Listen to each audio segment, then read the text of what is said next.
क्षेत्र में कार्य करने वाले श्रमिकों को मिलेंगे 3,000 रुपये पर मंथ मासिक पेंशन। जी हाँ, आप लोगों ने बिल्कुल सही सुना। असंगठित क्षेत्र में कार्य करने वाले श्रमिकों को। तो बहुत से लोगों को अभी नहीं पता होगा कि असंगठित क्षेत्र और संगठित क्षेत्र क्या होता है। तो सबसे पहले हम बात करेंगे संगठित क्षेत्र के बारे में, फिर हम आपको बताएंगे असंगठित क्षेत्र क्या होता है और कैसे आपको ये पेंशन मिलेगी, क्या क्या दस्तावेज आपको चाहिए होंगे, क्या पात्रता रखी गई है और कब इस योजना का लाभ आपको मिल पाएगा। तो सभी चीज़ों को एक एक करके समझेंगे, एकदम बारीकी से आप लोग को समझाएंगे ताकि आप लोग इस फॉर्म को भरें और आसानी से आप लोग को जो मासिक पेंशन है वो मिल पाए। तो चलिए जल्दी से अपनी वीडियो को हम लोग स्टार्ट करते हैं। तो देखिए, संगठित क्षेत्र और असंगठित क्षेत्र, इन दोनों में अंतर केवल इतना सा होता है, जो संगठित क्षेत्र होता है इनका एक अपना संगठन होता है, इनका अपना एक खुद का लीडर होता है।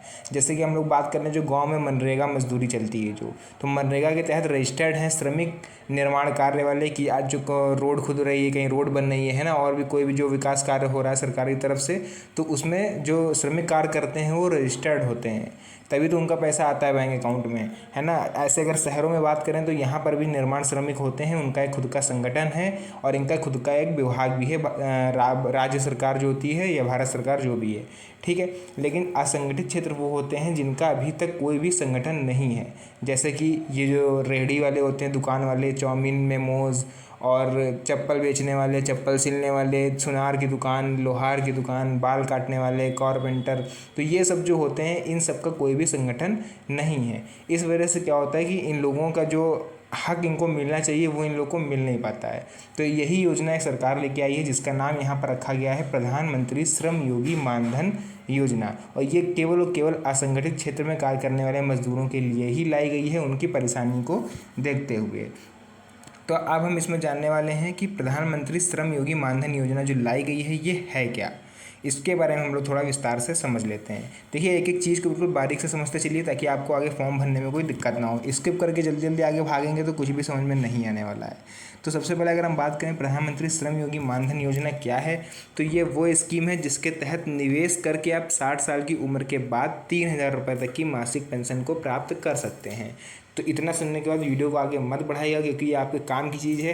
क्योंकि अगर आप अभी सरकार को पैसे दोगे, ज़्यादा देने भी नहीं, आपको भी हम आगे पूरा बताएंगे कि आपको कितने रुपए यहाँ पर सरकार को देने हैं, तो आपको 3,000 रुपये पर मंथ पेंशन मिलेगी 60 साल के होने के बाद। अपना करके देखिए कि आप 60 साल के हो गए हैं और आपके हाथ पैर बिल्कुल भी काम नहीं कर रहे हैं। ऐसे में अगर सरकारी तरफ से आपको 3,000 रुपये पर मंथ दिए जाएँ तो इसमें कोई भी बुराई नहीं है। 3,000 रुपये आपका अकेले का खर्च चलाने के लिए काफ़ी होंगे।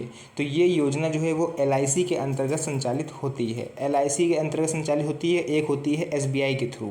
आपका अकाउंट बना होगा तो 20 रुपये और 320 रुपये दो भी में कटते हैं, वो अलग हैं। ये जो स्कीम हम आपको बता रहे हैं ये बिल्कुल अलग है, ये LIC के थ्रू होता है, ठीक है। तो और इसमें क्या करना पड़ेगा, प्रीमियम का भुगतान भी आपको LIC कार्यालय में ही करना पड़ेगा जा करके, मतलब या तो ऑनलाइन या फिर ऑफलाइन।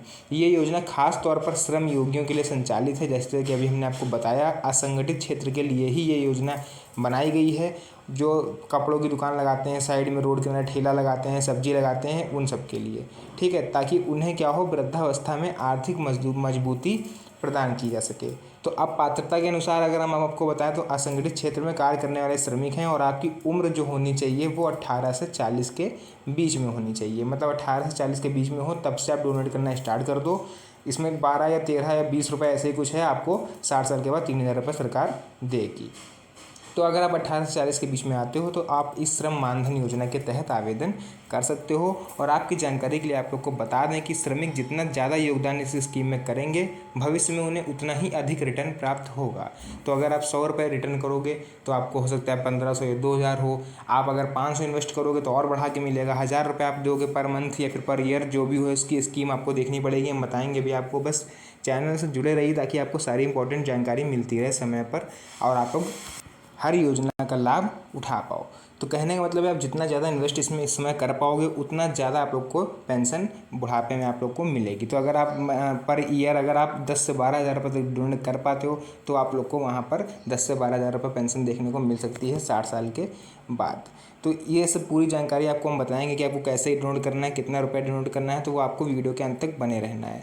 अब हम लोग बात करेंगे प्रधानमंत्री श्रम योगी मानधन योजना का उद्देश्य क्या है। जैसे कि अभी हमने आपको बताया कि 60 साल के आप हो जाओगे, कल्पना करके देखो हाथ पैर नहीं चल रहे हैं, उस समय जो सरकारी तरफ से मिनिमम प्राइस रखा गया है 3,000 रुपये, अगर वो भी आपको पर मंथ मिल जाएगा ना, तो 3,000 रुपये भी बहुत होता है अकेले आदमी का खर्चा चलाने के लिए बुढ़ापे में। ठीक है, आप अपना जीवन यापन आसानी से कर पाओगे और आपको अपनी बुनियादी ज़रूरतों के लिए भी किसी पर निर्भर नहीं रहना पड़ेगा। तो अब हम लोग यहाँ पर फिर से एक बार बात करेंगे प्रधानमंत्री श्रम योगी मानधन योजना का लाभ क्या क्या आपको मिलेगा। तो आप अगर इन्वेस्ट करते हो तो केवल पेंशन का ही लाभ नहीं मिलेगा, और भी कई तरह के लाभ आपको मिलेंगे। बस ध्यान से एक एक पॉइंट को आप लोग समझते चलिए। तो सबसे पहला जो लाभ आपको मिलेगा वो है श्रम योगी मानधन योजना का लाभ जो है वो असंगठित क्षेत्र के श्रमिकों को दिया जाएगा। अगर आप असंगठित क्षेत्र की श्रेणी में आते हैं तभी इस योजना का फॉर्म भरिएगा। नेक्स्ट है, ये योजना लाभार्थियों को 60 साल की आयु के पश्चात 3,000 रुपये की मासिक पेंशन हर महीने प्रदान करेगी, जिससे जो आप लोग लाभुकों को वृद्धावस्था में आर्थिक सुरक्षा मिल जाएगी। थर्ड पॉइंट है, इसका उतना ही अधिक लाभ आपको मिलेगा जितना आप इस योजना में योगदान देंगे, मतलब जितना आप इन्वेस्ट करोगे उतना आपको रिटर्न मिलेगा।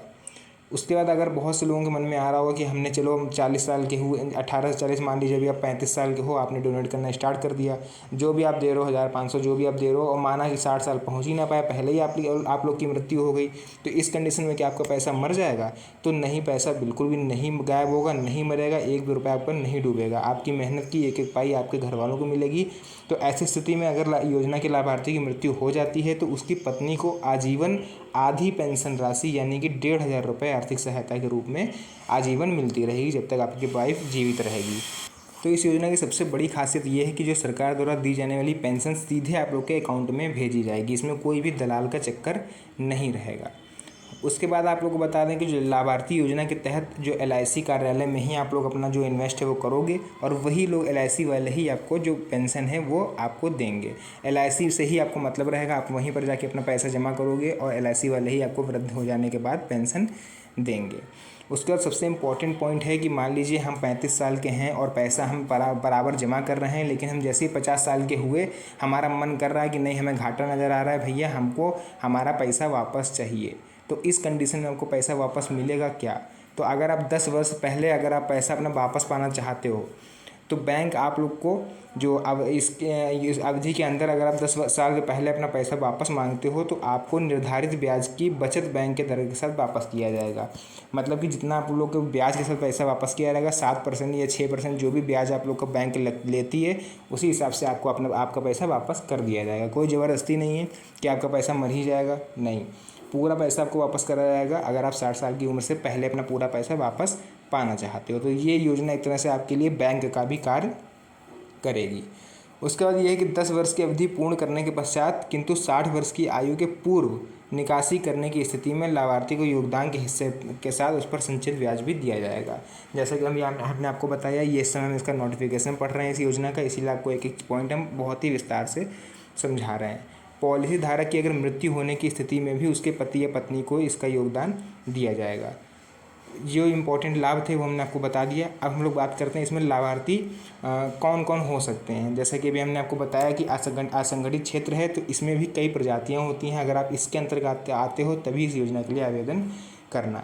तो सबसे पहले आता है इसमें छोटे और सीमांत किसान हैं, भूमिहीन मजदूर, निर्माण कार्य करने वाले श्रमिक, मछुआरे, पशुपालक, चमड़े के कारीगर, बुनकर, सफाई कर्मी, सब्जी या फिर फल विक्रेता, प्रवासी मजदूर जो कि दूसरे देश में दूसरे ज़िले में रह के काम कर रहे हैं, ईंट भट्टे पर काम करने वाले, पत्थर की खदानों में काम करने वाले और घरेलू काम झाड़ू पोछा करने वाले।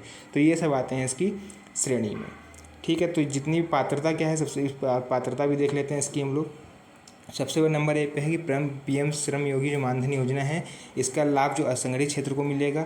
दूसरा है, यह लाभ लेने के लिए श्रमिकों की मासिक आय 15,000 रुपये से कम होनी चाहिए, मतलब ज़्यादा नहीं होनी चाहिए। ठीक है, 15,000 से कम होनी चाहिए। फिर है, योजना का लाभ 18 साल से 40 साल की आयु के श्रमिक ही ले सकते हैं, इससे कम या इससे ज़्यादा के नहीं। आपके घर में कोई भी आदमी सरकारी नौकरी में नहीं होना चाहिए, तभी आपको इस योजना का लाभ मिलेगा। तो अब हम लोग बात करेंगे जो प्रधानमंत्री श्रम योगी मानधन योजना के लिए ज़रूरी दस्तावेजेस। ठीक है, मतलब डॉक्यूमेंट्स आप लोग को कौन कौन से चाहिए होंगे इस योजना का लाभ अगर आप लोग को लेना है। तो सबसे पहले आप लोग को चाहिए होगा आधार कार्ड, फिर आपको चाहिए होगा अन्य पहचान पत्र जैसे कि वोटर ID या फिर ड्राइविंग लाइसेंस, फिर बैंक पासबुक, मोबाइल नंबर, निवास प्रमाण पत्र आपका चाहिए होगा, पासपोर्ट साइज फ़ोटो आप लोग की चाहिए होगी। तो यही आपको 5 से 6 डॉक्यूमेंट आप लोग को ज़रूरत पड़ेगी।